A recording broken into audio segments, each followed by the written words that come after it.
दो दिवसीय दौरे पर मुख्यमंत्री योगी आदित्यनाथ वाराणसी पहुंचे हुए थे। इस दौरान उन्होंने अधिकारियों के साथ समीक्षा बैठक की और मुख्यमंत्री योगी आदित्यनाथ का साफ तौर पे कहना था कि कुछ लोग ऐसे हैं जो सोशल मीडिया पर फेक अकाउंट बना करके जातीय संघर्ष को बढ़ावा दे रहे हैं। हमारे साथ बातचीत के लिए कैबिनेट मंत्री अनिल राजभर जी, हम उनसे बातचीत करेंगे। सर, मुख्यमंत्री वाराणसी पहुंचे थे, आप भी बैठक में थे।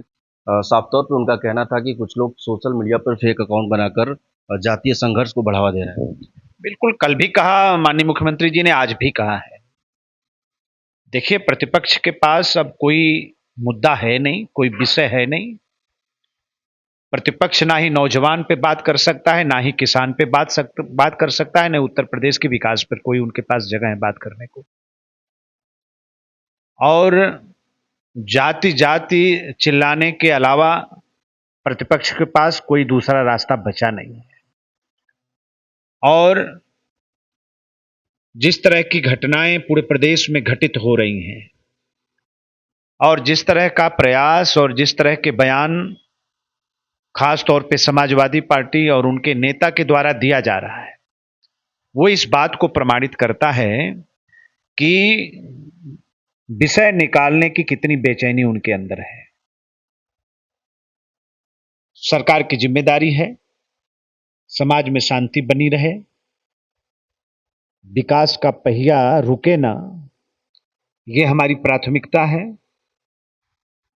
और जानबूझकर समाज में अशांति पैदा करने वाले लोग जो प्रयास करें वो प्रयास सफल न हो, ये भी हमारी जिम्मेदारी है। कल श्रद्धेय मुख्यमंत्री जी ने सभी अधिकारियों को भी निर्देशित किया है, उन्होंने व्यवस्था भी दिया है और जिस भी प्रकार के संसाधन की आवश्यकता है प्रशासन को, वो सारे संसाधन उपलब्ध कराने की भी बात कही है। आप सभी जिम्मेदार साथी हैं, आप सब लोग अवगत हैं सरकार के प्रयासों से। साइबर क्राइम के दृष्टि से हर जनपद में थाने बनाए गए हैं, कार्रवाई हो रही है।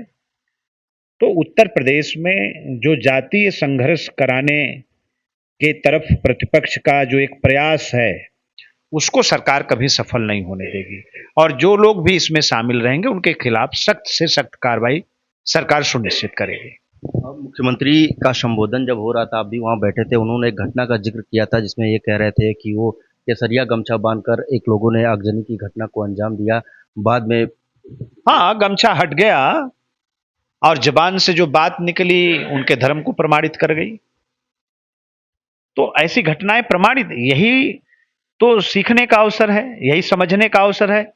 ऐसी घटनाएं हमें सजग होने के लिए प्रेरित करती हैं और ये जरूरी हो गया है, क्योंकि आज जिस तरह से देश और प्रदेश आगे बढ़ रहा है, ये बहुत से लोगों को अच्छा नहीं लग रहा है और वो किसी भी स्तर पर नीचे जा सकते हैं। जिस घटना का जिक्र श्रद्धेय मुख्यमंत्री जी ने किया, आप समझिए कि गरीब दलितों की बस्ती में आग लगाने का वो लोग काम कर रहे थे केसरिया गमछा बांध के, कि भारतीय जनता पार्टी को कटघरे में खड़ा किया जाए, सरकार को कटघरे में खड़ा किया जाए।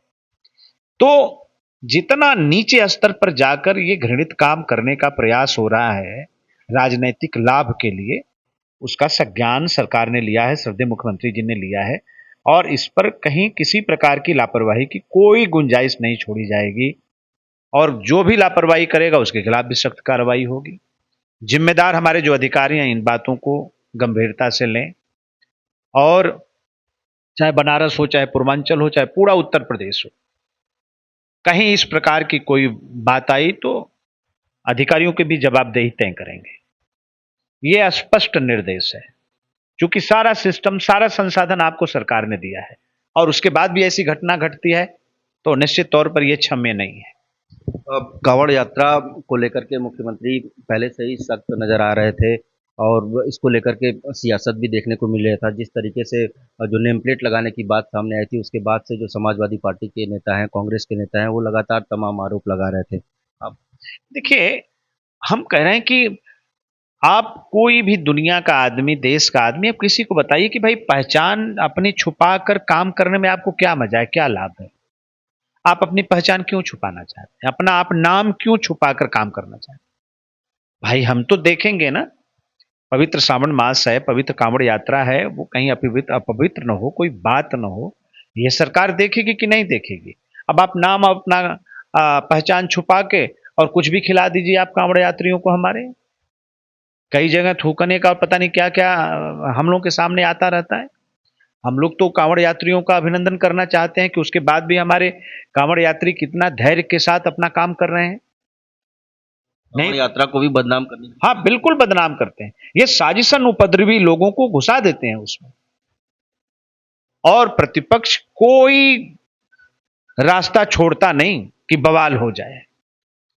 लेकिन प्रशासन मुस्तैद है, सरकार की चौबीसों घंटा नजर है, किसी प्रकार की कोई अप्रिय घटना नहीं घटने दी जाएगी।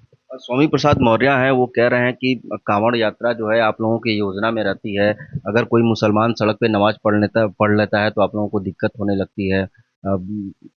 इससे कहीं ना कहीं एक विशेष जो संप्रदाय है उसको अब नुकसान अब पहुंचाने। स्वामी की बातों से सरकार को सीखना पड़े, इससे बड़ा दुर्भाग्य क्या हो सकता है।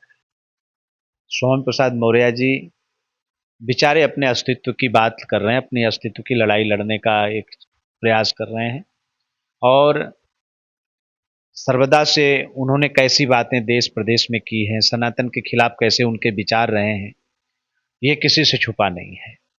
तो उनकी बातों पर क्या टिप्पणी करना है, जनता देख रही है, सब लोग समझ रहे हैं। अखिलेश यादव इटावा में केदारेश्वर मंदिर बनवा रहे हैं। उत्तराखंड की जो पंचायत है वो उसका विरोध कर रही है। उनका कहना है कि इस शैली का मंदिर कहीं और, इस शैली का मंदिर कहीं और। देखिए, इसमें जब कभी भी मंदिर स्थापित होते हैं तो उसके बड़े कर्मकांड होते हैं, उसकी बहुत धार्मिक मान्यताएं होती हैं, उसकी एक लंबी प्रक्रिया होती है। आपने देखा होगा कि अयोध्या जी में जब भगवान श्री राम को उनके मंदिर में स्थापित करना था, तो श्रद्धेय प्रधानमंत्री जी ने एक लंबा प्रवास देश के अंदर घूम कर किया, और जमीन पे सोना और कितनी तपस्या उन्होंने की। तो जनता को धोखा देने के लिए कोई प्रकल्प खड़ा करना, जनता को गुमराह करने के लिए कोई प्रकल्प खड़ा करना। अब जलालुद्दीन छांगुर बाबा पर तो अभी तक बोले नहीं अखिलेश यादव जी। उनको बोलना चाहिए, बताना चाहिए कि कैसे हिंदू धर्म की बहन बेटियों को, कैसे पंजाबी धर्म के बहन बेटियों को, कैसे हमारे जैन धर्म की बहन बेटियों की बोली लगाई जा रही, कैसे पिछड़े और दलित की बहन बेटियों का रेट बताया जा रहा है। तो आज तक उस पर अखिलेश यादव जी नहीं बोले, कितना बड़ा दुर्भाग्य है। तो असली चेहरा जो है तथाकथित समाजवादियों का, उसको उत्तर प्रदेश की जनता पहचानती है। वो दोबारा कभी उत्तर प्रदेश की जनता को ठग नहीं पाएंगे लोग। एक आखिरी सवाल, आज के संबोधन में मुख्यमंत्री जी ने जौनपुर की एक घटना का भी जिक्र किया है। काफी चर्चा में वो बयान है अभी। हाँ देखिए, सरकार ने और बहुत पहले स्पष्ट कर दिया कि भाई आप ताजिया की ऊंचाई अपने आप एक सीमित आप उसको रखिए। आप ताजिया बड़ा कर दीजिए, फिर कहिए किसी का बर्जा हटवा दीजिए, फिर पेड़ कटवा दीजिए, फिर तार हटवा दीजिए। तो आप पहले से ही छोटी थोड़ा ताजिया का स्वरूप छोटा बनाइए, ताकि कहीं किसी प्रकार के जुलूस में आपको दिक्कत ना हो। अब शरारतन जानबूझकर लंबा कर दिया। आज 3 लोगों की जान चली गई हाई टेंशन तार में। कौन जिम्मेदार है? तो जिम्मेदार जुलूस निकालने वाले लोग हैं, वहां की कमेटियां हैं, और उनके खिलाफ भी सख्त से सख्त कार्रवाई की जाएगी। सरकार के आदेशों का, व्यवस्था का, सिस्टम को के खिलाफ जानबूझकर हरकत करके 3 लोगों की जान जो गई है उसका गुनहगार वहां की जो ताजिया कमेटी है उन उसके सदस्य हैं। बहुत शुक्रिया बातचीत के लिए। तो ये थे हमारे साथ बातचीत के लिए कैबिनेट मंत्री अनिल राजभर जी, जिन्होंने तमाम मुद्दों पर हमसे बातचीत की। वाराणसी से विनीत श्रीवास्तव, भारत समाचार।